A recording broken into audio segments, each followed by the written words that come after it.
আদৌ বেঁচে আছে কিনা। আমার একটা রিকোয়েস্ট ছিল কমিশনের কাছে সবার প্রতি, যে ভারতের জেলগুলাতে যেন খোঁজ নেওয়া হয়। হয়েছে কি? হয়নি। আমি ভারতের কথা বলার জন্য, শাহিন সিদ্দিকীর কথা বলার জন্য, মুজিব ভাবিদের শেকির থ্রেড আমার কাছে সব ভয়েস কল আছে, মানে আমার কাছে রাখিনি, আমি সব ছড়িয়ে দিচ্ছি বিভিন্ন জনের কাছে। কিন্তু আপনার কাছে সবই আছে। আমার কাছে সবই আছে, কিন্তু আমার কাছে রাখিনি। কারণ কনক সারোয়ারকে ইন্টারভিউ দেওয়ার পর, জি, কনক সারোয়ারকে ইন্টারভিউ দেওয়ার পর আমার 15.5 বছরে লেখা 4টা ডায়েরি, আমার হাজবেন্ডের লেখা, ওর ক্যাডেট লাইফ থেকে শুরু করে ওর ও যতটুকু সময় ছিল আমার সাথে, আমাদের সুখ দুঃখের বিভিন্ন কথা লেখা, ওর বড় বড় 2টা ডায়েরি, এগুলো নাই আর, জানেন? ওগুলো থাকলে আমার জন্য কত কাজে আসতো। আমার হাজবেন্ডের ডেথ সার্টিফিকেট নাই, এগুলো সব চুরি হয়ে গেছে। ওগুলো নাই কেন? ডায়েরিগুলো নাই কেন? আমার বাসা থেকে লক ভেঙে আমার বাসায় আসে, এসে সবকিছু তোলপাড় করে, আপু টাকা পয়সা কিচ্ছু নেয় নাই, শুধু ডকুমেন্ট নিয়ে গেছে। জানেন, আরো একটা মজার জিনিস বলি, জলসিঁড়িতে আমরা প্লট কিনেছি, টাকা দিয়েই তো কিনেছি, ফ্রি তো না। তো আমাদের আবার জনৈক ভাবিরা বলেন যে প্রধানমন্ত্রীর তরফ থেকে এটা নাকি উপহার। তো মনে করেন 56টা ফ্যামিলির সেটা রেজিস্ট্রেশন হয়ে গেছে। আমারটার পাশেই হলো মুমিন ভাবিরটা, মুমিন ভাবিরটাও শেখ হাসিনা থাকতেই রেজিস্ট্রেশন হয়েছে, কিন্তু মুজিব ভাবির কথা হচ্ছে আমারটা নাকি পানির নিচে। আমার পাশেই মুমিন ভাবিরটা, 2-3টা বাসা পড়ে। তাহলে আপনি বুঝতে পারছেন আমারটা আজ পর্যন্ত রেজিস্ট্রেশন হয়নি। আর আমি যতবার কথা বলি না, ততবার হয় আমার উপর, নাহলে আমার বাচ্চাদের উপর একটা একটা সমস্যা হয়েছে। আমার একটাই চাওয়া ছিল যে আমি চিফকে বলবো, তারপরে আমি জাজ করব যে উনি আসলে কেমন। কারণ কর্নেল হক উনার পাশে দাঁড়িয়ে উনাকে যেভাবে, মানে উনি কি করছিল তা আমার বলার কিছু নাই, মানে উনি উনি তো একটা মুনাফিক, যে আমাদের শহীদ ফ্যামিলিকে বলতে পারে যে কুলাঙ্গার। হ্যাঁ, তো উনি মুনাফিক না? উনি যে ধর্ম নিয়ে যে কথাগুলো বলে, আজকে উনি কি করেছে আপনি জানেন? আমাকে আমার মামা জানালো, আমার মামা গিয়েছিল সেই প্রোগ্রামে। তো একটা প্রোগ্রাম হয়েছে, সেটাতে উনি না বিএনপি থেকে নমিনেশন চাচ্ছিলেন, কেরানীগঞ্জ থেকে, উনি আজকে গেছেন হচ্ছে জামাতের নমিনেশন চাওয়ার জন্য। এবং কর্নেল হাসিন ভাইও, কর্নেল হাসিন ভাই জি, জামাতের নমিনেশন চায়। সবাই, ইনারা সবাই না বিএনপি? হ্যাঁ, বিএনপি পেড এজেন্ট উনি বলেছিলেন তো, মেম্বার, সরি এজেন্ট বলতে মেম্বার। ওনারা বিএনপি করতেন, ওনারা আমাদের সাথে চলতেন, আমাদের ভিতরের কথা নিয়ে বিএনপির মধ্যে যারা হচ্ছে ভারতপন্থী তাদের কাছে আমাদের কথা দেওয়ার জন্য। কারণ খালেদা জিয়া ম্যাডাম বা তারেক রহমান ডেফিনেটলি আমাদেরকে বিশ্বাস করবেন, ওনাদেরকে করবেন না। কিন্তু ওনারা তো সবাই অ্যাপয়েন্টমেন্ট নিয়ে বসে যাবে, তখন আমরা কোথায় যাব বলেন? এখন কি শুরু করেছে, ম্যাডাম যেই দেশ থেকে গেল, সরি, তখন সাথে সাথে চলে গেছে যে আমাদের প্রোগ্রামে। মানে এনাদেরকে আমি কি বলবো বলেন, আমরা কোথা থেকে বিচার পাবো? আর আসিফ নজরুলের কথা আমি বলবো যে এই বাংলাদেশে আসিফ নজরুল এবং আমাদের স্বরাষ্ট্র উপদেষ্টা, এই 2টা উপদেষ্টা এখন পর্যন্ত কিভাবে থাকে?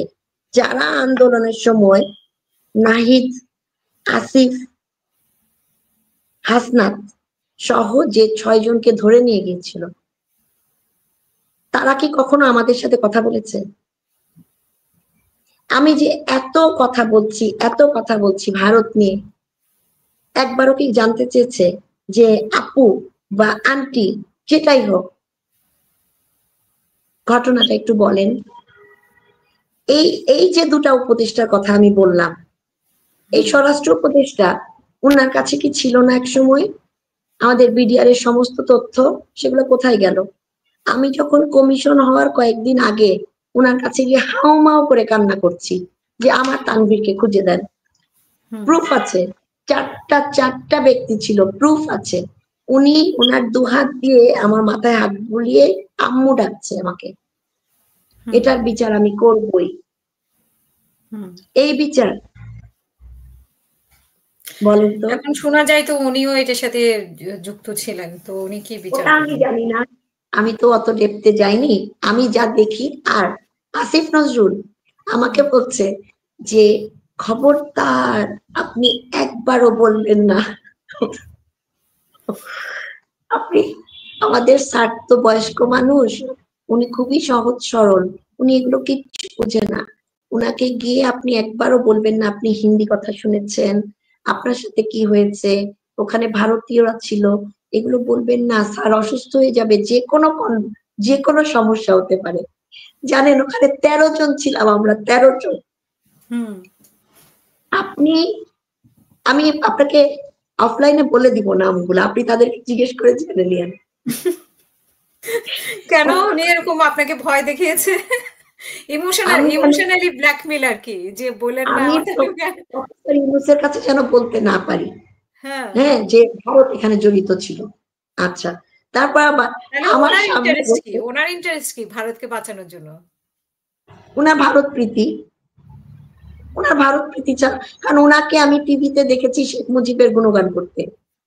এখন উনি বলতেন যে 26 লক্ষ ভারতীয় বাংলাদেশে কাজ করে, যদিও উনি এই 15 মাস ধরে আছে কোনো ভারতীয়কে বের করতে পারে নাই, কিন্তু তখন বলেছে, তখন তো লম্বা লম্বা কথা, অনেক লম্বা কথা বলেছিল।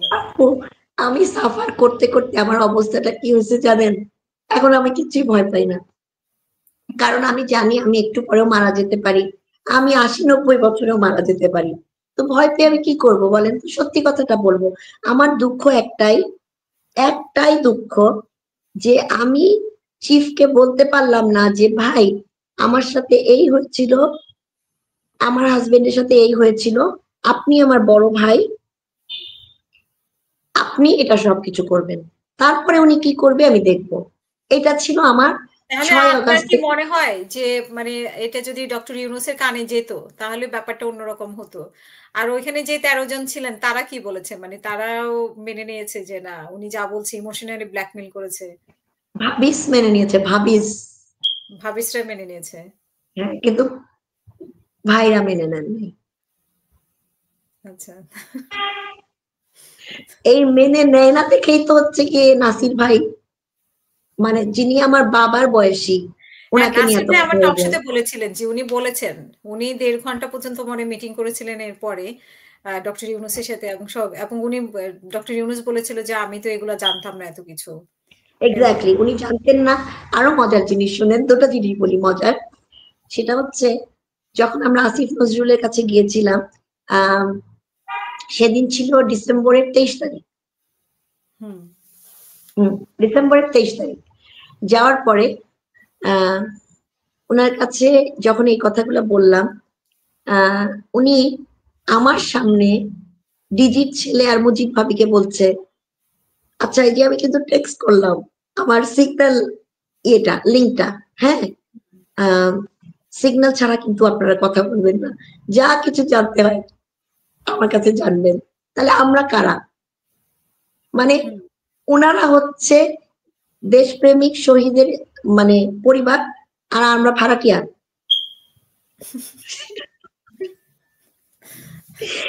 এই যে আমি হাসছি, দুনিয়ার মানুষ আমাকে গালাগালি করবে, তাই না?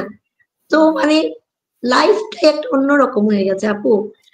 সেখানে আর কি কি কথা হয়েছিল পরে? মানে আপনারা কি পরে মেনে এসেছিলেন আসিফ নজরুল যা আপনাদেরকে শিখিয়ে দিয়েছে? আসিফ নজরুল বললেন নাসির ভাইকে, হাসিন ভাইকে, যে এত বড় দল নিয়ে তো যাওয়া যাবে না।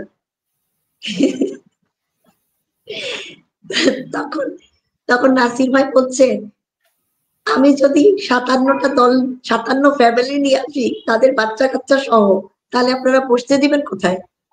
হ্যাঁ, এতটুকুই মনে আছে। তো আমি ধরে নিয়েছি আমাকে আর নেওয়া হবে না। তারপরে শুনলাম যে নাসির ভাইকে, হাসিন ভাইকে, ফেরদৌস ভাইকে, আরো অনেক অফিসারদেরকে ফোন করে করে বলা হয়েছে যে তাসনুফাকে যদি নেওয়া হয় তাহলে ওনারা যাবেন না। হ্যাঁ, তো একটা পর্যায়ে